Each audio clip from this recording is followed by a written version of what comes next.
How long did it take for the Earth to end? 3 short days.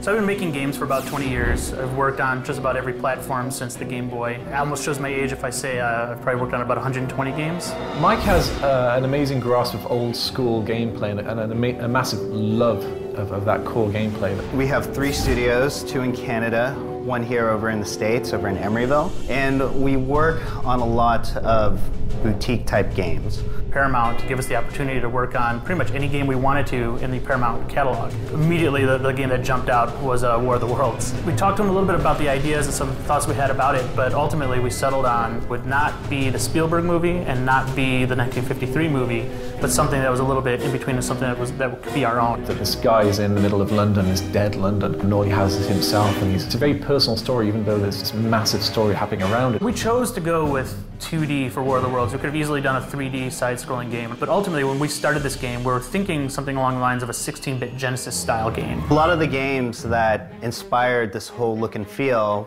were Flashback, Out of This World, the really classic Prince of Persia. These are adventure games. One of the best things about those games was you would learn from your mistake. You die often. If you get shot, you're dead. There's no health bar, there's no standardized power-up system or anything like that. This is more realistic. And because of that, the game is really difficult, and we as gamers appreciate that. When we set out to do War of the Worlds, we knew we would have to put it in a more modern sense, and the best person to do that was this author we had heard about and read about. His name's Chris Fowler. I've read everything he's ever done, and I really didn't trust anybody else to write our War of the Worlds story in London.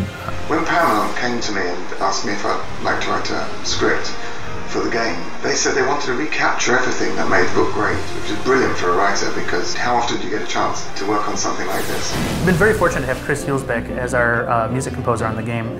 I grew up with the Commodore 64, and some of my favorite music on that system came from Chris. So very early on, Paramount decided that they wanted to go with real-life orchestra on this project, and so we found an orchestra in Macedonia. It was a funny day when everybody's like picking their favorite person to narrate, and it pretty much across the board was Patrick Stewart. We were very lucky that he said yes, and it was amazing working with him. He's such a talented person. The slight nuances in his voice can change the meaning in incredible ways that I never realized that could happen. Just as I had watched amoeba moving about on my microscope slide, so the Martians saw us. My favorite part about War of the Worlds has actually been watching the visual style come together. The first hour of this game, the way we take you from a guy on a train and put him into the middle of hell on earth. I couldn't be happier with the way it looks and feels and the colors we've chosen for the game. But even more so than that is watching people actually play the game and identify that as one of the most distinguishing things about War of the Worlds.